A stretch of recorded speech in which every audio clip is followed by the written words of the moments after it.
Welcome back to Horns High Studios for another episode of 666 Seconds of Murder.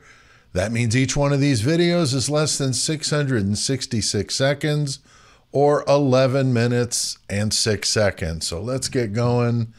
Don't want to waste any time. Going back to the Idaho 4 case and what really happened to Hudson Lindau.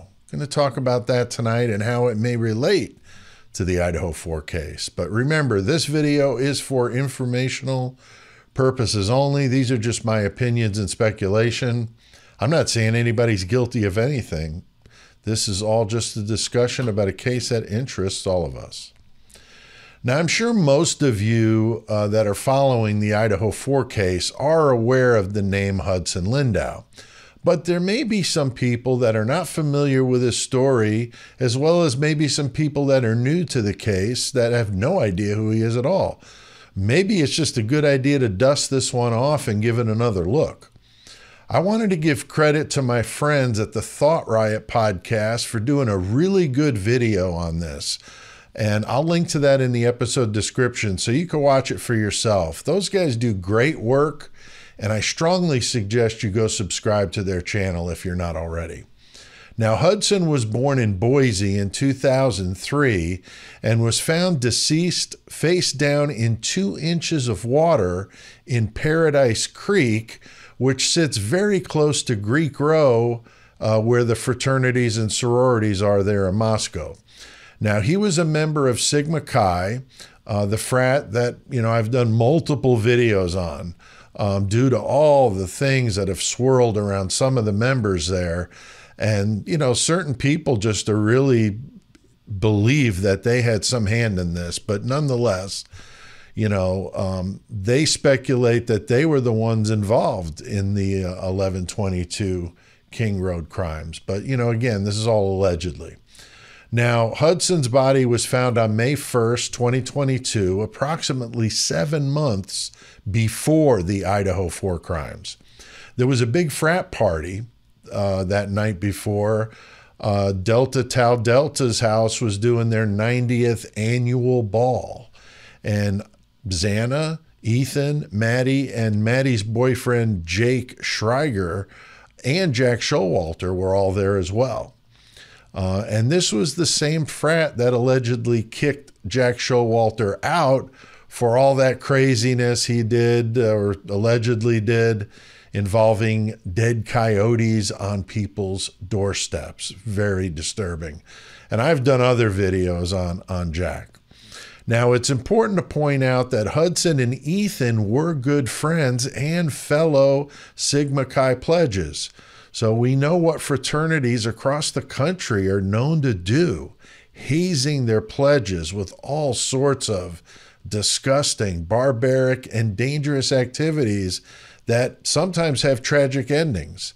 And even, just the University of Idaho campus have had multiple suspicious circumstances where bodies have been discovered and then, amazingly, the Moscow Police Department says they were just accidents.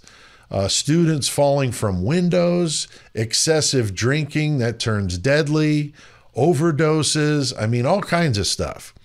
And I plan on doing a True Crime Deep Cuts on that subject of some of these other cases around this campus other than the Idaho 4. So Hudson's body wasn't found until noon the day after the party, and it's an odd coincidence to the time that the 1122 victims were found. So noon seems to be maybe when the police start working on Sunday. Maybe 911 likes to sleep in. I don't understand it, but he was found at noon on May 1st. Now, I'm sure most of you, think that that's very disturbing. Now, I believe this is just the way that Moscow PD and the University of Idaho have been doing business. It's not just the Idaho 4 case. This was dismissed as an accident, despite the fact that there was a large party at Delta Tau Delta that Hudson attended. There's no other way to explain them coming to such a quick decision on the cause of death here. I mean, what the hell is going on in this town? It is like a David Lynch film. It's just nuts. Now, I've stated before that 70% of the donations to the U of I come from the Greek system and their alumni. So they don't want to rock the boat with that revenue stream coming in. And it's sick, really. Not to mention that the whole damn town either works there, went to the school, or both.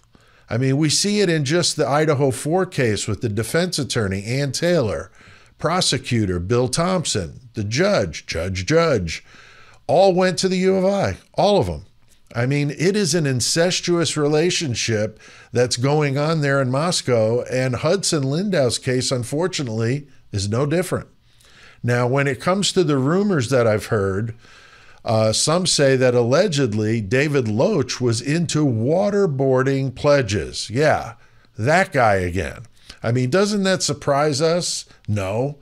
I mean, the 4chan post talks about David Loach quite a bit and his sidekick. But supposedly, someone waterboarded Hudson and it got out of control. Again, these are just speculations and some rumor. But, you know, a lot of that 4chan stuff, as we know, did come to fruition. So I'm not dismissing it, but I'm making sure it's known. These are just alleged rumors that I've heard. Okay?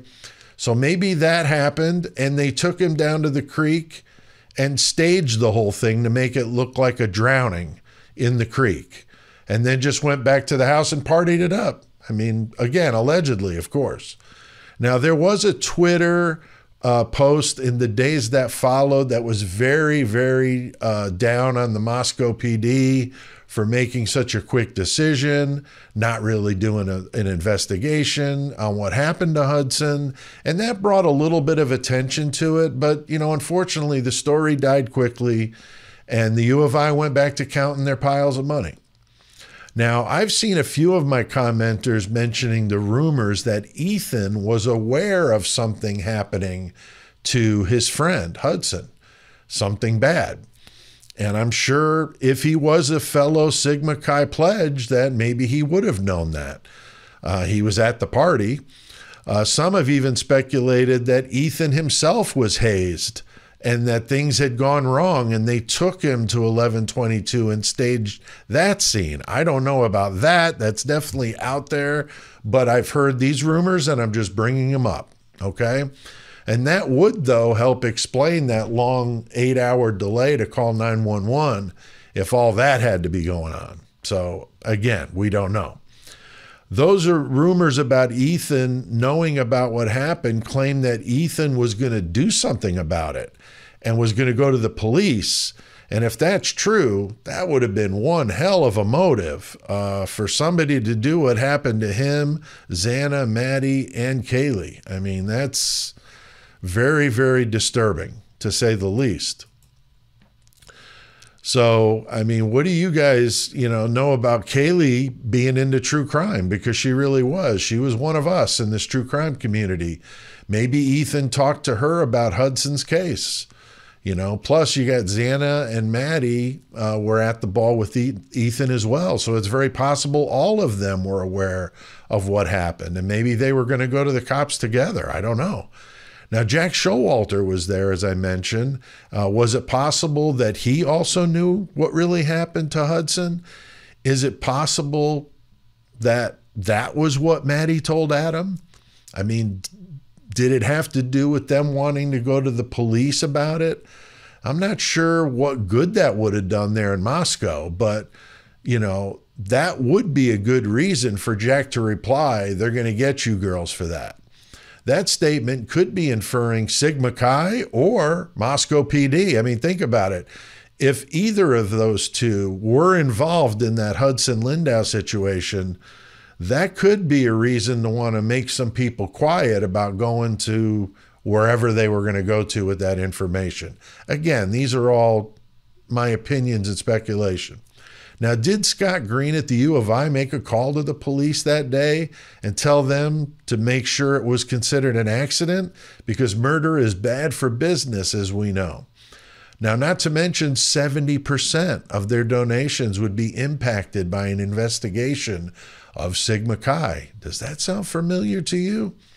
Now, I know this is a shocker, but the Moscow PD will not release any information about this case. Unbelievable. FOIA requests just get sent to their legal department, not acted upon at all. They won't release autopsy results, toxicology, police reports, nothing, absolutely nothing.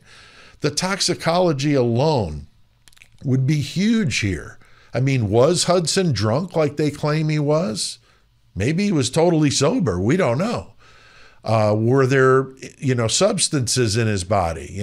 Did he do it? Did somebody force him to take this stuff? Again, with hazing, I think anything's on the table. But I mean, it's amazing that, they're just following the playbook that says nothing to see here, move on. And it's really outrageous. It really is. And just so you know, Kathy Mabbitt was the coroner at that time. So things may be coming into focus here. This is just another one of those cases in Moscow. There is a pic of Hudson standing with some friends, and you can see the 1122 King Road right behind them. And it was taken the day before he was found. So oddly, the picture that we're all familiar with of the Idaho 4, the residents of 1122 King Road, plus Ethan, those pictures we all know about that were taken the day before they were eliminated. I mean, that's very weird. I mean, is that just another coincidence or some kind of sick joke that likes to take group pictures before somebody's lives are going to be ended? I mean, nothing would surprise me in this case. And the U of I never held any sort of vigil or anything for Hudson's passing. I mean, he was a son, a brother, and a friend to many people. And it's just absolutely horrible what happened to him. And I hope that they get to the bottom of it, but I don't think it's an open case. I think it's closed and the information is just sealed up. So comment below. Let me know what you guys think about this one. I do want to say thank you, though, to the Hornets Club. You guys are awesome. You guys totally rock. I appreciate your support. And I appreciate all of you guys that watch these videos. We'll see you next time on 666 Seconds of Murder.